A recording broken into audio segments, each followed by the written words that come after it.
I have no idea how, because I'm sure it was Saturday yesterday, but it's Thursday, the 8th of April, and welcome to the Breakfast Show. I'm your host, Mark Anthony, sporting a very, very sexy, deep voice because I've got a cold. I've been out on site one day and I've already got a cold. Fantastic.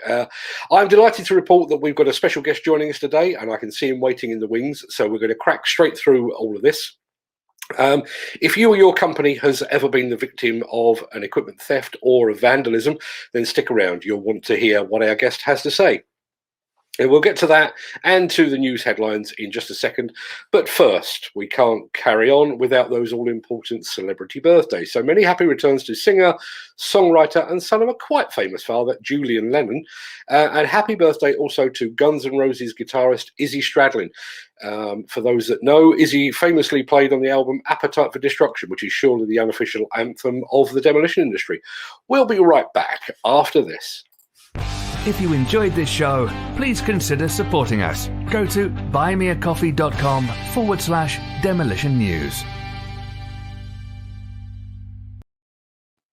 Now, you may have noticed that I'm not wearing my usual streamer hat. Instead, I'm sporting this rather fetching number sent to me by the good folks at Lugong Direct UK.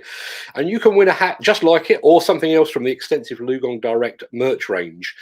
If I show you this, where I can find it, there you go. The company is currently hosting a giveaway over on its Facebook page. Just go to facebook.com and search for Lugong Direct UK for details. Now, entirely coincidentally, I was actually on site yesterday with the Lugong Direct UK team, checking out Europe's first 995F DM demolition excavator that's been purchased by plant hirer and demolition company French, with 2 Fs. We were there to support our good friend and Construction Collective co-founder Nick Drew of the Diggerman blog and Earth Movers magazine. And you will be able to see a full film of this impressive new machine in action in our next Construction Collective show at the end of this month. But we know you don't like to wait. So we thought we'd bring you just a sneak preview of what that machine looks like in all its glory. So stand by your beds. This machine is the first of its kind in Europe. It's the Lugong 995F DM.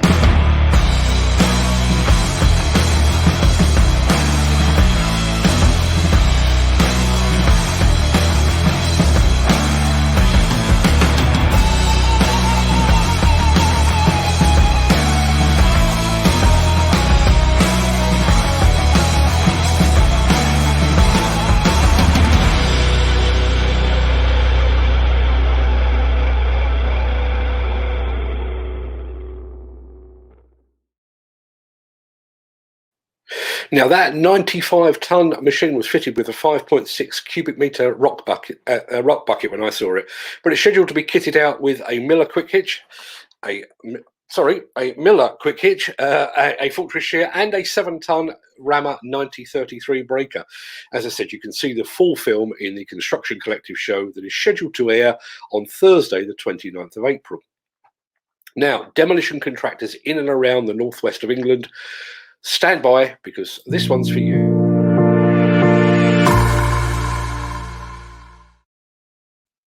As you should all know by now, market intelligence provider The Builders Conference keeps its finger on the pulse of the UK construction sector and is generally the first to be aware of forthcoming demolition projects. And one such project is the demolition of a pair of buildings at Old Moor Road in Stockport to make way for the extension of a self-storage unit. The client in this instance is Easy Access Self-Storage, and we understand that Triton Construction is in the running for the new build portion of the works. But first, the existing buildings will need to be carefully demolished, and as it stands today, no demolition contractor has been appointed. You can find out more about this and many other project leads besides over at buildersconference.co.uk. Just knock twice and say that we sent you. Now, I mentioned a guest earlier on, and it's time to get to that. The combined demolition and construction industry regularly gets its high visibility knickers in a twist over the costly issue of equipment theft. But there is a pernicious problem that is just as costly and which rarely makes the news headlines, and that is the subject of vandalism. Now, I'm delighted to say that our guest today doesn't just know about vandalism and plant theft. His company has also devised a solution. But before I get our guest onto the show, I just thought it'd be a good idea to set the scene. Let's take a look back at a film that I shot back in 2017 after AR Demolition had suffered an arson attack for the second time, actually. An arson attack that was carried out by vandals. And if I press the right button, here you go.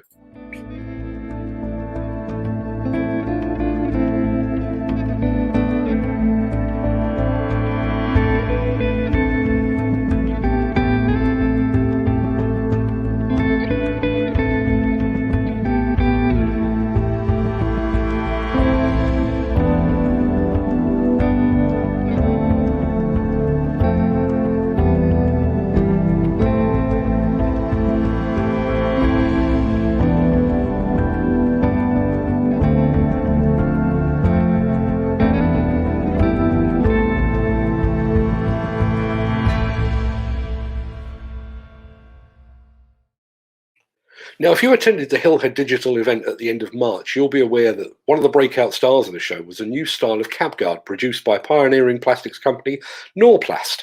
I think it's Norplast. It may well be Norplast, but we're about to find out. I'm delighted to be joined today by their sales director, Dave Smith. Good morning, Dave. Good morning. Thank you for joining us. I hope it's Norplast. Otherwise, I'm going to look very silly. Fantastic stuff. Now, before we get into the meat of this, give me some background on Norplast. It's not a name that I'm familiar with, and my guess is a lot of the viewers would be thinking likewise. Who and what is Norplast? Well, Norplast is basically it's a northeast based fabrication company that was set up back in 1975.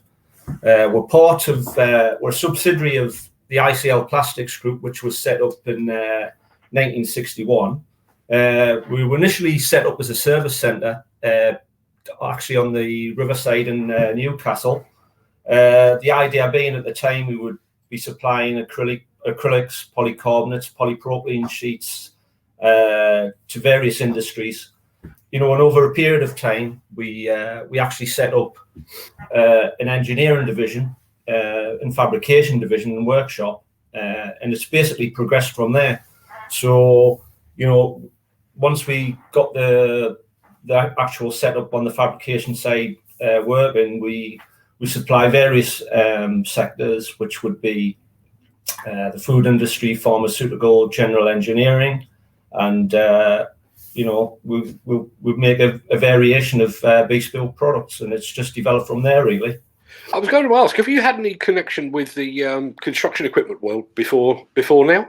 Well, we haven't, but what we have got is we have worked, done various products for the motor industry, transportation. The actual process of how you would, whether it be bend or shape or generally put any product together, is the same, really. So, that experience sort of transferred onto doing development for construction machines. That was going to be the proper opening question, I guess, is how did you come to be making cab guards initially for Hitachi construction machinery? Well, basically what happened was at the very beginning, we got the initial inquiry via one of Hitachi's subcontractors. And once we went through what the product and process would be to develop and create a product that Hitachi was looking for, they didn't have any experience within the actual plastics industry because they were a metal fabrication and hydraulic company. So they actually asked us, and Hitachi invited us to deal with them directly, and it grew from there, really. Right, I tell you what, before we get to discussing the product itself, let's take a look at what the guards look like in action.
my eye when I first saw this was the fact that it's a very simple, but it's also a very elegant solution.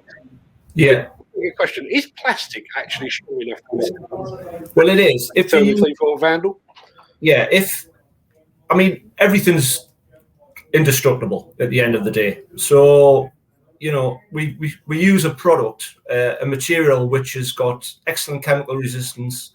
It's got very, very good impact resistance, and also it's suitable for the application. You've also got to take into consideration the cost. There is stronger materials out there on the market, but if you used a material that's just going to blow the price out the water, it just wouldn't be viable for any machine manufacturer to take the product on. So you've got to look at it from an overall point of view. Use a material that's suitable for the application, also taking into consideration the environment as well, and something that can be recycled, which is what we do, and that's what we came up with. But because of the actual design, that material, because we can code form it and weld it and basically create any shape or contour that we required for that particular design, it worked out ideal, really. So obviously you're not the first people to come up with a cab guard. There are others on the market. So what marks the digger guard as different from the others that are already on the market? Well, obviously the other designs that's been out there have been out there for 10 or 15 years. And not only did we speak to Hitachi and they asked us to come up with something different, but we also spoke to some of the machine hire companies, and we also spoke to, more importantly, some of the drivers that sit in the cabs for 6, 8, 10 hours a day. And one of the first things that was highlighted was the fact that, if a machine's tracking around a building site, the old design or concept that's been out there for a long time was a metal cage that was sat on the roof. And one of the problems with a metal cage is that it's clanking and rattling above your head, and after 8 or 10 hours a day, the poor driver's deaf, and it's horrendous. And one of the other main points that came about was when the machine is tracking as well, the tube was cracking, and they were getting a lot of fractures and breakages on the actual product. A main point that came up, when the panel design was stored into the actual metal cage, there was no protection there, so they filled with water. So one of the worst points, more so in the winter time, is if the driver comes to take the actual panels out of the cage to put them on the machine, they could be full of water or full of ice or full of snow, and you can't use them. You could end up putting cold water on yourself, which also it was a health and safety issue. So we decided, could we come up with a product that would reduce the noise, look completely different. What's quite unique about the Digger Guard product is the fact that the lid for the box is the front cover for the window. So when you go to store the products, when you come to use your machine in the morning, you can put all your panels back into the box, and then you've got a sealed lid that goes on top of the box, and it completely protects your product. And that's why we went for that idea. No, absolutely. As I say, it's a very elegant solution. We've mentioned the fact that this was launched alongside Hitachi, but I assume Digger Guards are available for other brands as necessary, are they? Well, they are. I mean, they're available to any other manufacturer out there. Obviously, there's a development cost involved, so it would not be viable to just go out there and do one or two designs to suit a different machine if you weren't going to do it in numbers, because the process from design, development, and into production can be quite labor intensive. However, we do use a 3D scanning system, which is used within the motor trade to basically 3D scan any machine, so we can actually build the design on CAD and have more or less finished before the actual panels go onto the machine. So that's something else that we've brought in as part of our design projects going forward. So so we can develop that and look at other manufacturers as well. But they would need to commit. They would need to commit to numbers and go with the Digger Guard brand. You couldn't just do it in small numbers. Now, on the basis that some of the people that will be in the market for these won't be manufacturers, they'll be hirers and demolition companies and that kind of thing.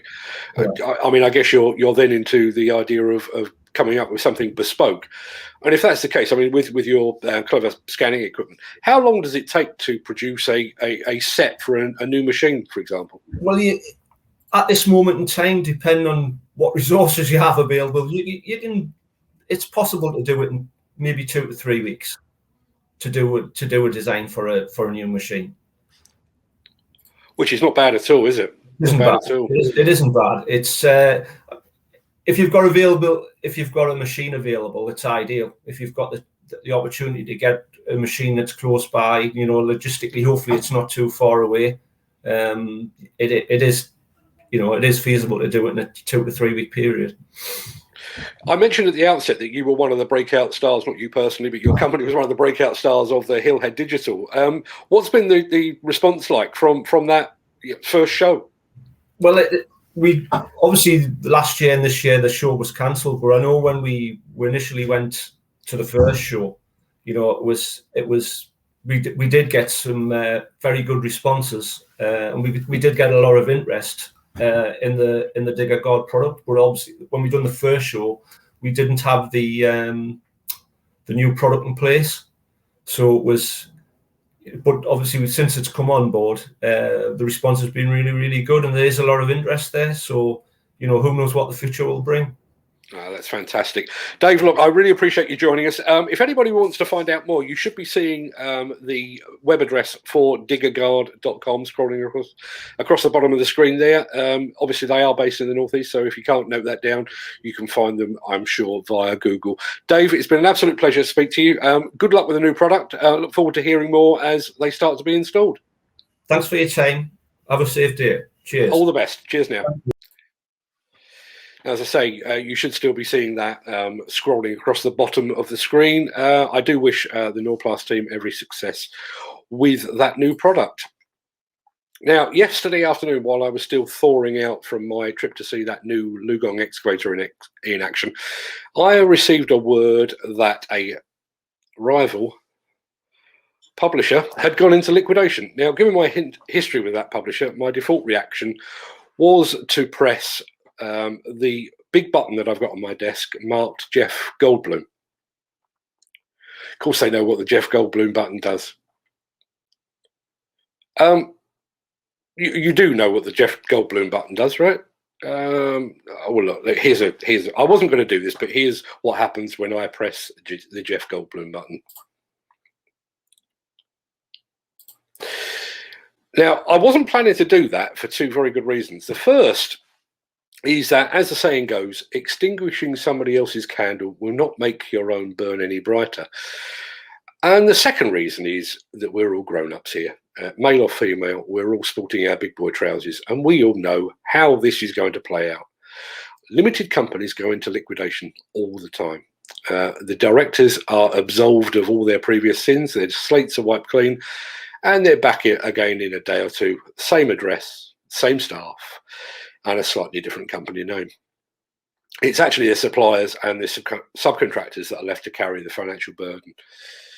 It shouldn't be that way, and it doesn't have to be that way. I was co-founder of a company that went into liquidation back in 2006, but the record shows, and it's there if you care to take a look, the record shows that all of our staff, our suppliers, our freelancers, printers and mailing house were all paid in full. It took me a while, but no one was left out of pocket, aside from me. Now, I'm not suggesting for one moment that I'm unique or in any way especially honourable. Just this week, and this is absolutely true, I received the final settlement of a business debt incurred more than 2 years ago. The person that owed me that money is an honourable man. He called me regularly. He promised me that the debt would be cleared. And while it annoyed the hell out of my accountant to have a debt outstanding for that long, the money arrived eventually. Sadly, that's not how these things generally play out. All too often, these companies bounce back with a speed that must be like salt on the wounds of those left out of pocket by the demise of the original company. I wouldn't want that on my conscience. Now, as this show was longer than our usual morning episodes, about twice as long actually, I'm going to wrap this one up for now. I'd like to say a big thank you to Dave Smith at Norplast for joining us on the show. Big thanks also to Charlotte Brown for the hat and her colleagues at Lugon Direct UK, and to my mate Nick Drew for giving me such a great day out on site yesterday. It was cold, but it was thoroughly enjoyable. We'll be back here again tomorrow, 10 a.m. sharp. Until then, have a great day, stay safe, and I'll see you on the morrow. Thanks for watching.